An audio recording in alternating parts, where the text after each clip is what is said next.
Route 1. The car that is there is stuck in the middle of the water.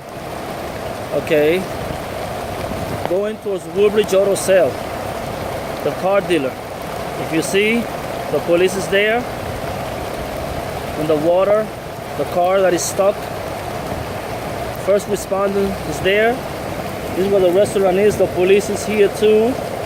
This is the new restaurant right here. El nuevo restaurante. Se llama Omelette and Waffle Dinner. The police is right here trying to stop people to go on Route 1. Parando la gente que no vayan a la Ruta 1. It's flooded. Está lloviendo, no se sabe cuándo va a parar. Hasta las 11 de la noche dicen.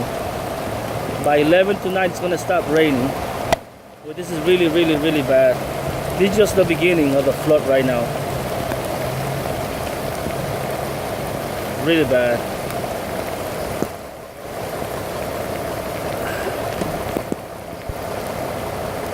You can see even truck trailers, they stop over here. They cannot go over because of the water. It's really bad. You can see I'm wet, super wet myself. Look. Okay, just to do this report for you guys, para hacer este reportaje para ustedes. Me estoy mojando. Miren para allá.